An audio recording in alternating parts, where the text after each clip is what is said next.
Պատկերացրա ինչքան վախեցա, հենց Դավիթին տեսա։ Ու հերիք չի, որ Դավիթին տեսա, մի հատ էլ հեռախոսը ձեռքից խլեց։ Գժվել է լրիվ։ Ես չեմ կարող թույլ տալ, որ այդ պատմությունը կրկնվի։ Ես իմ աղջկան կհանեմ։ Բելայի դեպքը փաստում է այն, որ մեր դպրոցում կա բուլինգ։ Իդեպ, այդտեղ մի լուսանկար կար։ Սա։ Քեզ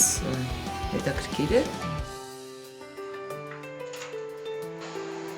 Դավան Վիկայից Բելայի համարն ա ուզե ու իր երկրորդ համարով սկսել է Բելային նամակներ գրել։ Հիմա այս ինֆորմացիան պետք է մարսենք ու հետո Բելային պատմենք։ Ինչ անենք, պատմենք։ Ինչա, չես կարողանում։ Ո՞վ չի կարողանում։ Երկուսդ իմ ամենամտերիմ մարդիկ եք, ու ես նոր եմ իմանում, որ Բելան քո համար ինչ-որ գրավորներ ա գրում։ Բնություն, էլ չեմ ասում գիշերակաց վրաններով։ Հետաքրքիր առաջարկա։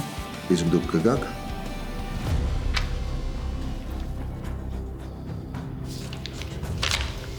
Ինչա։ Նենց է ստացվել, որ ես երկու օր իրար վրա ձեզ եմ տեսել։ Մեկ Միս Լարայի հետ, մեկ ընկեր Ստեփանյանի հետ։ Ուզածդ ինչ է։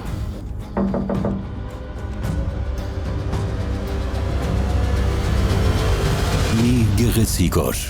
Երկուշաբթիից ուրբաթ 20:30-ին Շանթ եթերում։ Շանթ հեռուստաընկերությունը մի գեղեցիկ օր հեռուստասերիալի երկրպագուներին ընձեռում է հնարավորություն ողջ ամառվա ընթացքում նոր սերիաները դիտելու բոլորից 2 օր շուտ Շանթ Digital TV հավելվածում։ Բաժանորդագրվեք ընդամենը 400 դրամով եւ բաց մի թողեք ձեր սիրելի սերիալի նոր թողարկումները։